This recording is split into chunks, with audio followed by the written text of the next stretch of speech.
Então, a nossa aula de hoje vai ser sobre filosofia da arte ou estética. O nome vai depender muito dos livros didáticos de vocês, dos professores, né, que vão elaborar a prova, por exemplo, do Enem. Mas, geralmente, fala-se em estética. Estética vai ser uma matéria dentro da filosofia, um assunto que vai tratar sobre o belo, que vai tratar sobre a arte, a contemplação da arte. E vários filósofos vão falar sobre essa ideia de arte, essa ideia de beleza. Então, nós vamos ver desde os primeiros teóricos, Platão, Aristóteles, até os mais contemporâneos. Então, nesse primeiro momento, primeiro contato com a disciplina, né, com essa temática, a gente vai entender um pouquinho sobre a arte, um pouquinho sobre o conceito do belo, e vamos fazer discussões. Eu queria que vocês participassem mais da aula hoje, porque o conceito de belo, que a gente vai ver no decorrer da aula, vai variar muito de pessoa para pessoa. Então, alguns teóricos vão dizer que a concepção do belo ela vai ser muito relativa, enquanto outros vão dizer que ela é universal. Né? Então, vocês já devem ter uma ideia, até então, que vocês já estudaram dos filósofos, que existem teóricos racionalistas que vão defender uma ideia de universalidade do belo, enquanto os empiristas, por exemplo, vão defender justamente essa diferenciação do belo de pessoa para pessoa, de indivíduo para indivíduo, ok? Então, no primeiro momento é isto. Vocês estão entendendo? Está tudo certo? Vocês estão escutando?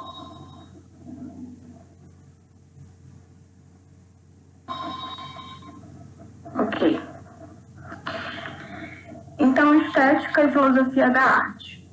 Eu peguei essa tirinha, todo mundo já deve ter visto na filosofia, né, nos memes da vida, tirinhas de um homem pensando, que representa necessariamente a imagem da filosofia, que a filosofia ela exige a tua reflexão, o teu pensamento um tanto quanto crítico e etc, né? Lá com Sócrates, que falava muito sobre essa ideia de só sei que nada sei, admitir a ignorância, enfim. Então, essa é uma das marcas da filosofia. Então, partindo desse princípio, não poderia ser diferente com o ramo da estética ou da filosofia da arte. Essa reflexão e esse pensamento voltado para o belo. Não é um ramo da filosofia muito conhecido, mas é um ramo muito importante porque também exige tanta reflexão quanto os outros, mas infelizmente é um tanto quanto negligenciado. Então aqui nessa tirinha que vocês podem acompanhar, o homem está pensando o que é a arte, de onde vem a arte, e ele se considera uma arte, eu sou a arte. Então, geralmente os filósofos, eles vão procurar compreender o que vai definir uma arte. Então, lá com Kant, o que vai definir a arte vai ser justamente as formas, as linhas, a geometria que vai definir uma obra, que vai colocá-la como bela, né? E para outros teóricos como Platão, a ideia do belo, na verdade, ela não pode ser acessada aqui no nosso mundo, né? No mundo sensível. Ela só vai poder ser acessada através de um processo de você retornar ao mundo das ideias. E se retorna ao mundo das ideias porque o Platão era um filósofo que não acreditava nem um pouco na via dos sentidos. Ele era extremamente racional. Então, eu pergunto para vocês, se vocês quiserem responder no chat ou por áudio, não tem problema. O que vocês compreendem como o belo, né? O belo para vocês é algo relativo ou é algo universal? vai se encontrar no exterior, depende do objeto, tá no objeto exclusivamente, ou vai depender do nosso olhar sobre aquele objeto. Queria escutar um pouquinho de vocês, que a professora está um pouco doente. O Eliseu é belo. Quem é Eliseu? Ai, meu Deus. Que piada boa. Mas sério, gente, o que vocês compreendem como belo? A Nalanda acha que depende do nosso gosto. A Nalanda se enquadra numa face do empirismo. Assim, eu vou trazer para vocês, é muito difícil a gente trabalhar, eu pelo menos tenho uma certa dificuldade de trabalhar com quadros, com pinturas, porque eu não sou uma especialista na área, né? Mas todo mundo aqui gosta de música. Então, eu queria saber de vocês. Que tipo de música vocês gostam de ouvir e que tipo de música vocês falam, não, eu não gosto dessa música, acho que ela não tem nada demais, não traz cultura, como geralmente as pessoas gostam de falar. Vamos falar de música, então, já que arte é um pouquinho complexo nesse primeiro momento. A gente vai passando para pinturas no decorrer das aulas, quando a gente estiver mais aprofundado.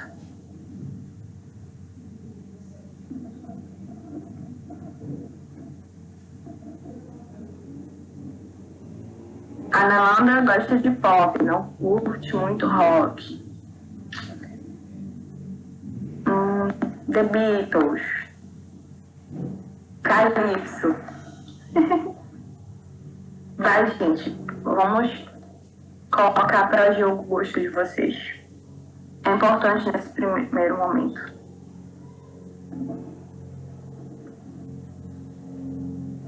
Contanto que o ritmo seja bom, ouço tudo. Também. O Ivo gosta de gospel e não curte funk. Vocês falaram só o que vocês gostam. Eu quero também que vocês falem o que vocês não gostam. E se vocês não gostam de algo, por que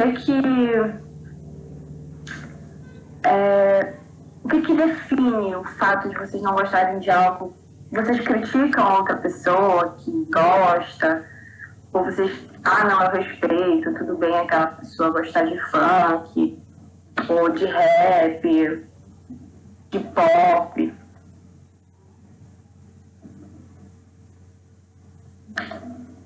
Depende do olhar da pessoa.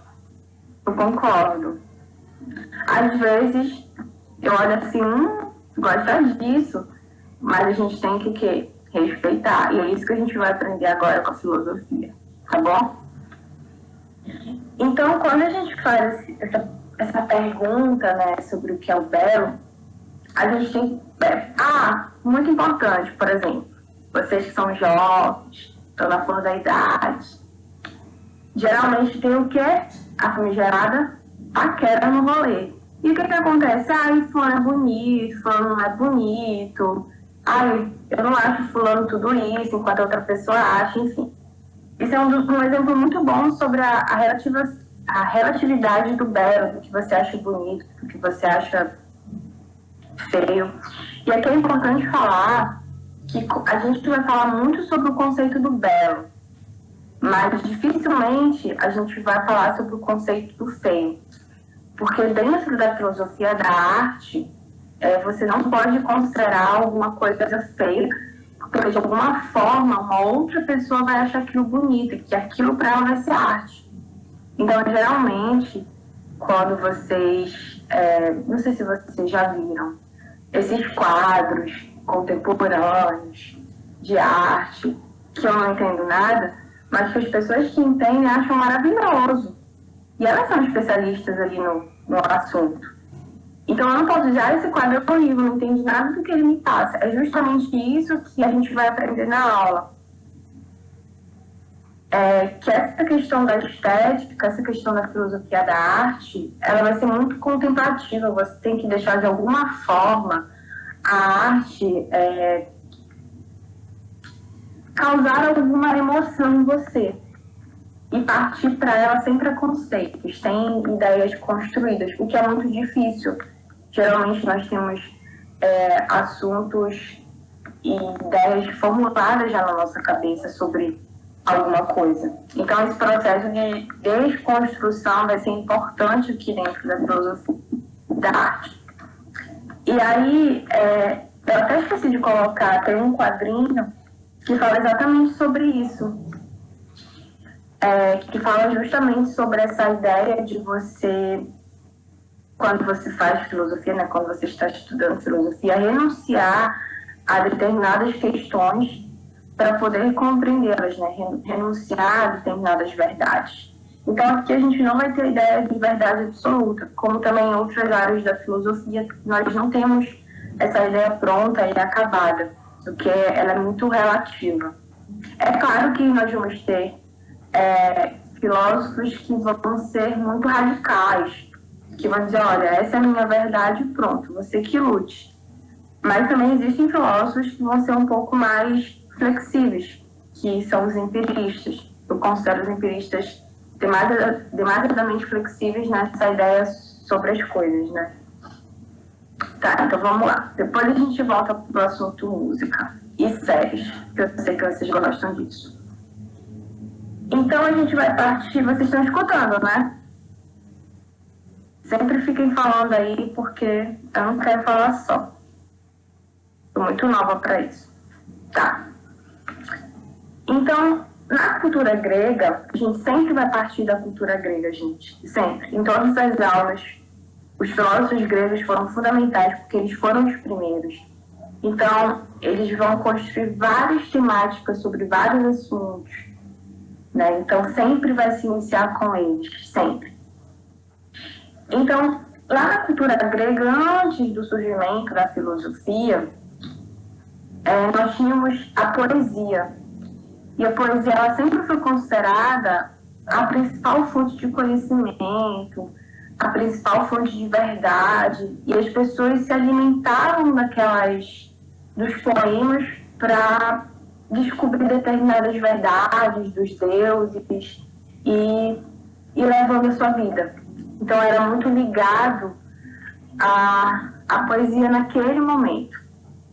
Mas aí quando surge a filosofia, o pensamento filosófico ali com Tales de Mileto, e aí vão surgindo os outros filósofos pré-socráticos, e finalmente nós vamos chegar no Platão, nós vamos ter o racionalismo platônico, né? E lembrem sempre do mundo das ideias, do mundo sensível, essa dualidade que ele promove para a gente, essa separação entre corpo e alma, que o Descartes vai resgatar lá na filosofia moderna. Então, tudo na filosofia, de alguma forma, é aproveitado por outro filósofo mais lá na frente. Então, quando o Platão ele surge com o seu racionalismo exacerbado, ele vai fazer duras críticas à poesia. Ele vai dizer, olha, a poesia ela não vai ter um caráter racionalista. A poesia ela tem um caráter imaginativo. E tudo aquilo que é imaginativo, de alguma forma, vai nos levar para uma condição de equívoco, de erro. Ok? Então é importante que vocês compreendam isso. Na verdade, vocês já sabem disso. Só estou dando uma revisão geral para a gente entrar no assunto. Para a gente entrar no assunto da arte, ok? Então ele vai dizer, olha, a poesia ela não tem uma fundamentação racional, ela não é fonte de conhecimento. Se ele tivesse aqui, ele ia dizer que era a famigerada fake news, enfim. Então a poesia ela vai ser duramente criticada. E ela é considerada uma arte. Então, para vocês que têm contato com a poesia na literatura, vocês concordam com a afirmação de Platão de que a poesia é apenas imaginativa? O que vocês acham? Lembrando aí dos nossos poetas brasileiros, escritores.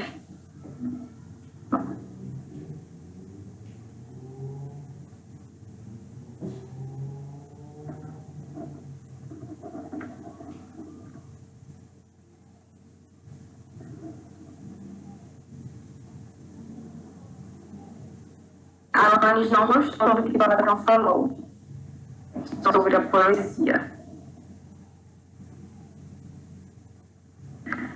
Nalanda, a pergunta é: o Platão, ele vai dizer que a poesia, ela não é fonte de conhecimento, que ela não tem uma fundamentação racional, que ela não é conhecimento, que não é nela que se encontra o conhecimento verdadeiro. Ele só não diz que ela é inútil porque ele não escreve isso com todas as letras, mas essa é a ideia dele. Ele fala que a poesia ela é muito imaginativa, que ela leva de alguma forma os indivíduos, ao invés de encontrar o conhecimento, eles encontram o desconhecimento.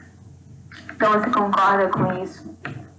Realmente, Alanis, o Platão é o ó.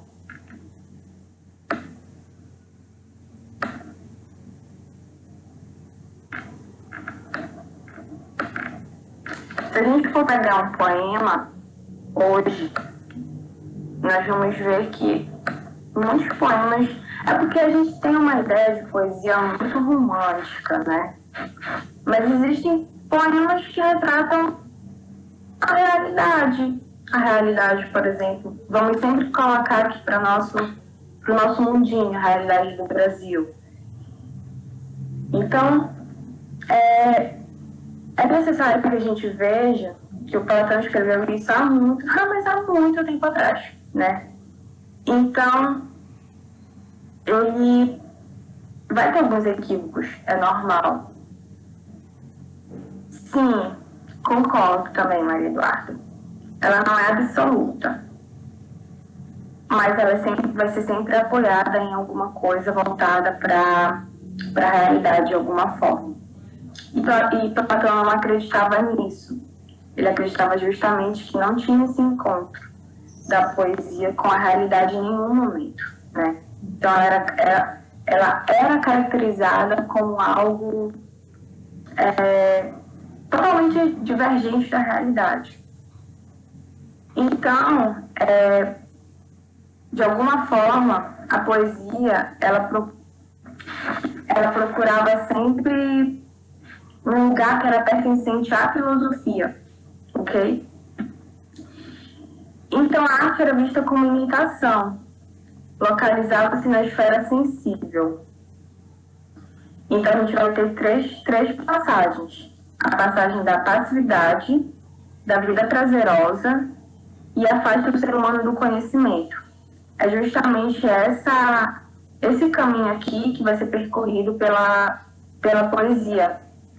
A poesia, então, ela vai colocar o indivíduo numa situação de passividade, de inércia diante do mundo. Então, é uma das características principais que o Platão vai falar para a gente em relação a ela. E aí, no próximo slide, a gente vai falar um pouquinho sobre o belo, né? A concepção de belo para ele. E isso aqui é importante sempre lembrar que o Platão era um racionalista. Então, é óbvio que ele não iria concordar com algo que fosse, na concepção dele, sensível. Ok?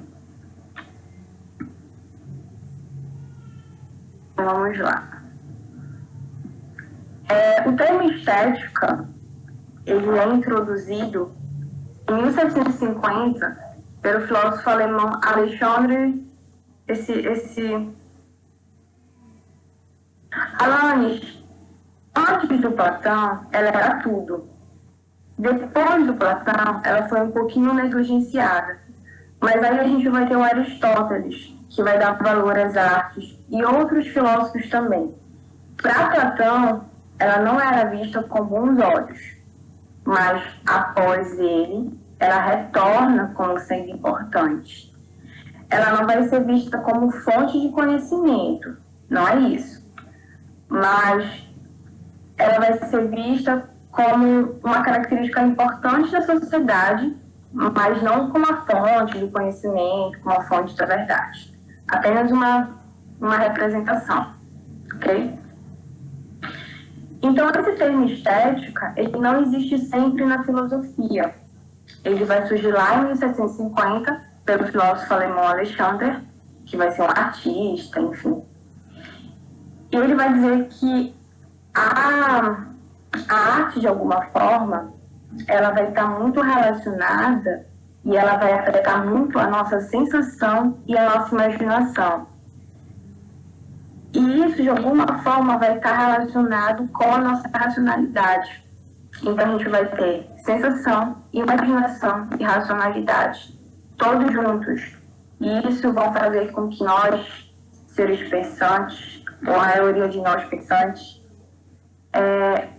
coloque com que a gente faça uma reflexão sobre o que é o belo, sobre o que é a beleza, enfim. E automaticamente também sobre o que é o feio. Então, lembrem sempre que essa ideia de estética, essa ideia de filosofia da arte, ela vai juntar muito as nossas emoções com a nossa razão. E para alguns filósofos isso vai acontecer, para outros não. Mas para a maioria vai sempre ter uma relação de complemento entre a racionalidade e as emoções. Então, a estética, ela vem da palavra aesthesis, que é uma palavra grega, que significa a faculdade de sentir, compreensão pelos sentidos. Lembra sempre essa característica da emoção. Então, inicia-se com o julgamento do belo, aliando-se as qualidades do objeto e a experiência prazerosa. Então, é sempre essa ideia voltada para a sensação, para a nossa imaginação. E a arte aqui nesse momento, ela sempre vai ser contemplativa. Só que a gente tem uma ideia de contemplação dentro da filosofia um tanto quanto errônea. Porque a gente acha que a contemplação, ela está muito pautada naquela pessoa que não faz nada, uma ideia de passividade. E aqui nesse momento é justamente o contrário, vai ser essa ideia de interesse por uma obra de arte e deixar que de alguma forma ela te passe uma informação pelas tuas vias emocionais para depois chegar na tua racionalidade e tu poder julgar com base na tua vivência se ela é correta ou não em relação à beleza. Vocês estão compreendendo?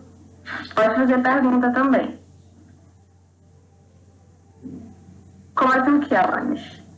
Em relação à contemplação de uma obra de arte?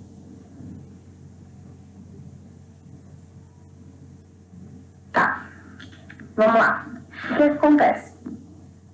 Quando você se depara com uma obra de arte, você precisa contemplar essa obra e deixar que ela fale com você, que ela transmita os objetivos dela. E isso vai ser transmitido por meio das sensações, por meio da tua imaginação, das tuas emoções em si.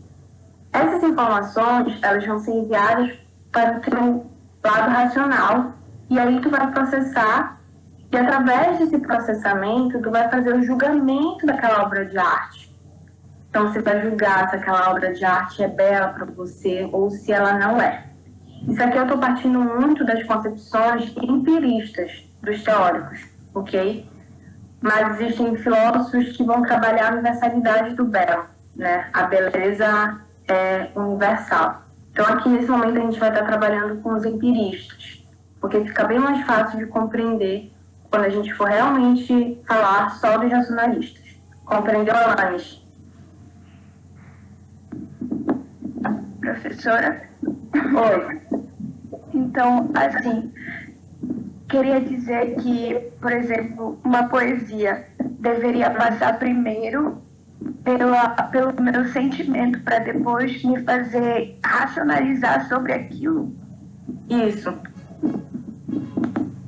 Exatamente isso.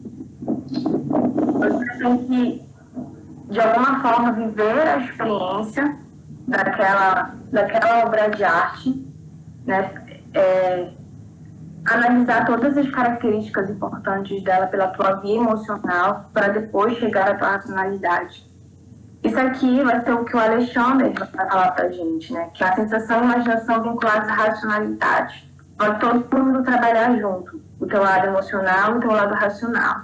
Então, primeiro é um momento em que essas duas faculdades que eram tão distantes, elas vão se aproximar. Então, a gente vai ver, por exemplo, não sei se vocês já estudaram René Descartes, mas provavelmente sim.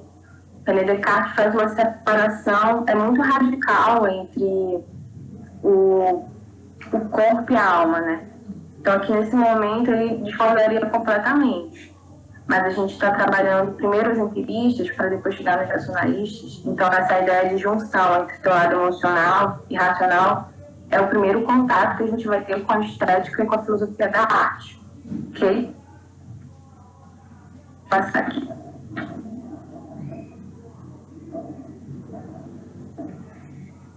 Então, o belo e o feio. A questão do gosto. Isso aqui é muito importante. Aqui a gente vai falar de vários teóricos. Vai falar como é que a beleza ela vai ser vista para Platão, como é que a beleza vai ser vista para Locke e Hume. Então, aqui nesse primeiro quadro, nós vamos ter um racionalista, no segundo, nós vamos ter um empirista, os empiristas, né? Então, para o Platão, o belo existe fundamentalmente no mundo das ideias.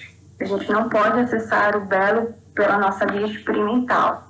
A gente tem que acessar por meio da nossa racionalidade. As obras individuais, elas se aproximam desse ideal universal, desse ideal de beleza. Mas elas não traduzem a beleza em si. Porque lembra sempre, em Platão, a gente não pode, de forma alguma, acreditar nos sentidos, porque eles são apenas uma representação da verdade das coisas que só pode ser acessada onde? No mundo das ideias. Então, não poderia ser diferente com o conceito de beleza. O conceito de beleza pertence ao mundo das ideias exclusivamente. Para Locke e Hume, a beleza depende das emoções e do prazer de cada indivíduo, e o belo não está mais no objeto, mas sim vai depender muito das recepções do sujeito, né, do indivíduo. Então, é o que vocês falaram para mim lá no começo da aula, quando a gente estava falando sobre música. Nem todo mundo gosta do mesmo estilo musical. Todos nós gostamos de estilos musicais diferentes, às vezes dos mesmos, mas geralmente não gostamos todos das mesmas coisas. E aí vamos também passar pelo contato das séries, né? Tem gente que gosta de uma série um pouquinho mais dramática, romântica, tem gente que gosta de uma série de terror. Time de futebol, tá aí, time de futebol. Não tem uma relação diretamente com a estética, mas fala sobre o gosto, né? Então, o que acontece? A questão do gosto ela vai ser muito importante nesse primeiro momento para esses teóricos que vão tentar universalizar ou relativizar as coisas. Então, lembra sempre, existem duas correntes, o racionalismo e o empirismo. O racionalismo, a universalização dos fatos. O empirismo, justamente essa relativização. Você relativizar o conceito do belo, o conceito do feio e tudo mais. Alanis, não falem do Neymar. Adorei. Então, vamos continuar. Então, para Kant, agora a gente vai falar de um filósofo muito importante, porque ele não é racionalista e ele também não é empirista. Ele é um crítico. Ele inaugura aquela estrutura chamada criticismo. Então, o belo é aquilo que agrada universalmente. É aquilo que desperta o mesmo sentimento e a mesma racionalidade em todas as pessoas. O Kant ele vai falar muito sobre o juízo. Vai falar sobre o juízo sintético, sobre o juízo analítico, mas aqui nesse momento a gente vai partir do princípio do juízo sintético. Então, embora o juízo sintético despertado seja subjetivo, seja de indivíduo para indivíduo, existe uma possibilidade de universalização desse juízo.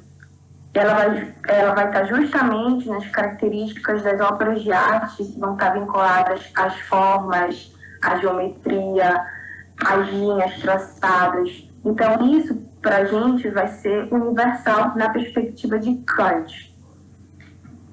E as as nossas faculdades de julgar são as mesmas para todos os indivíduos.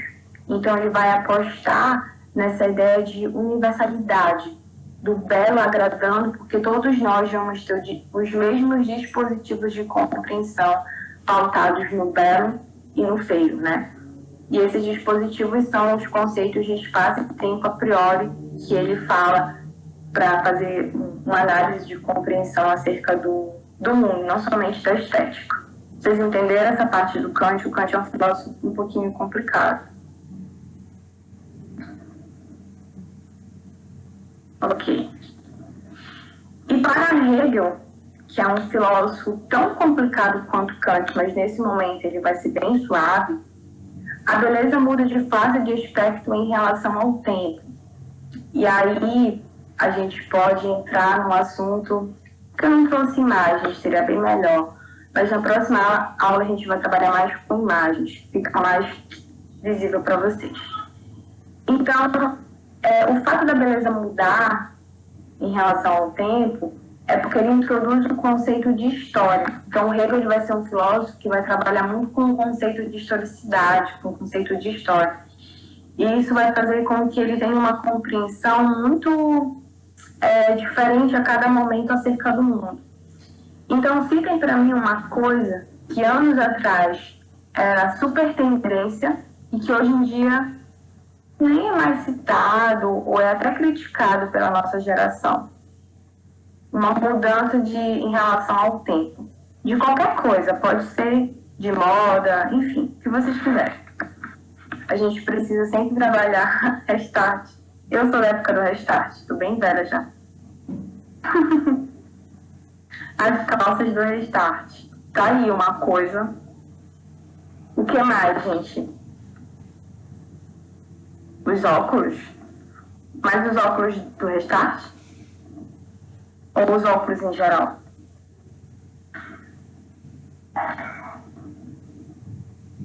Vamos lá. RBD.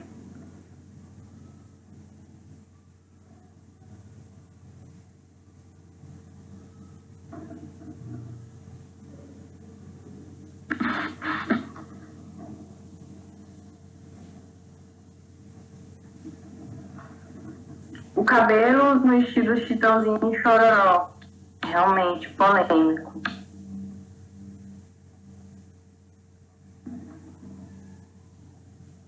Então, aí vocês citaram algumas coisas vinculadas à moda, né? Mas também pode citar música, por exemplo. Existem umas músicas que a gente cantava antes que eram super sucesso. Hoje em dia a gente tem um pouco de vergonha.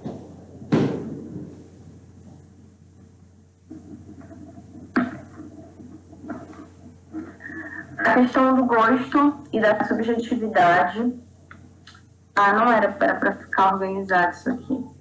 As músicas da Manu Gavassi. Polêmica. Eu gosto de polêmicas.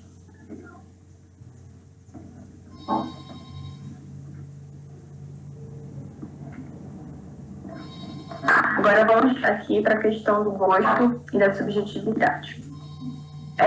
A Alanis perguntou ainda há pouco como é que se dava essa relação entre a emoção e a racionalidade. A gente tem que tomar cuidado quando o gosto vai estar vinculado, ele se vincula à preferência arbitrária da subjetividade, quando o homem passa a ser medida de tudo, o que nos leva ao dogmatismo e ao preconceito. Então, quando o indivíduo, de alguma forma, ele se coloca num pedestal no qual o seu gosto é o único, perfeito, maravilhoso, esplêndido, ele está entrando o quê? Numa fila do dogmatismo e do preconceito. Então, a subjetividade ela tem que estar vinculada não ao preferir, mas ao querer conhecer. Eu não gosto de tal coisa. Tu nem sabe o que é, mas mesmo assim eu não gosto. Porque outras pessoas falaram que não era legal, porque você já parte de um preconceito. Tem um grupo aí que todo mundo critica muito, que é dos coreanos, eu não sei o nome agora. Mas muita gente nem escutou e fica falando mal. Então, seria um exemplo agora do momento. Eu vou pegar coisas do momento para vocês. Fica mais fácil da gente compreender filosofia. Então, esse mesmo, K-pop. Então, você tem que partir do princípio de querer conhecer um determinado assunto. E não partir da ideia de que você não gosta, eu não gosto, prefiro não falar sobre isso, pronto. Então, ter gosto é justamente ter capacidade de julgamento sem preconceito, o que é muito difícil na nossa sociedade brasileira. E aqui, no último slide, nós já mostrei a ideia de atitude estética e a recepção estética. Então, essa experiência estética, esse contato com o outro, né, com uma obra de arte, então, a experiência estética é desinteressada, não visa um interesse prático imediato. Não visa um conhecimento ilógico, mas por isso não deve ser considerada inútil, respondendo a uma necessidade humana e racional. Na verdade, aqui no racional é social, que eu troquei na hora de escrever. Então, a gente tende a analisar uma obra de arte sobre um prisma de inutilidade. Por isso que os nossos artistas, e quando eu falo artistas, eu estou falando de todos, no âmbito da pintura, da música, dos filmes, etc. São muito negligenciados, justamente porque é visto como inútil e tudo mais. Mas quem aqui nessa quarentena não assistiu um filmezinho, não escutou uma música para passar o tempo nesse momento difícil? Não sei se está difícil para vocês, mas para cá estava um pouco complicado. Então, a gente consome muito a indústria artística. Faz parte do nosso dia a dia, querendo ou não, gostando ou não. Então, essa é a característica da atitude estética, nesse primeiro momento. E a recepção estética é justamente reconhecer um objeto como belo, se estivermos de frente a frente com ele, né? Analisar uma obra de arte, analisar todas as suas estruturas e todas as características principais e receber as informações dela. E sempre essa ideia de se expor a uma obra de arte sem impor limites à experiência. Deixar que ela fale por si mesma. É muito complexo nesse primeiro momento, que eu não sei se vocês já tiveram contato com obras de arte, assim. E se vocês quiserem, eu posso trazer na próxima aula para a gente até falar um pouco sobre elas. Mas, no geral, nesse primeiro momento, a gente precisa ter uma ideia de belo e de feio, baseado no gosto, e de saber que vão ter filósofos que vão criticar duramente a arte, mas que existem filósofos que vão compreender que a arte ela é importante para o nosso desenvolvimento social e até mesmo visando, de alguma forma, o político, né? As músicas, elas retratam muito essa concepção, às vezes, política. Então, nesse primeiro momento é isso. Espero que vocês tenham compreendido. Na próxima aula, a gente já vai entrar no assunto do cadernão. E aí vai ficar tudo mais tranquilo. Isso aqui é apenas uma introdução básica. Ok, gente?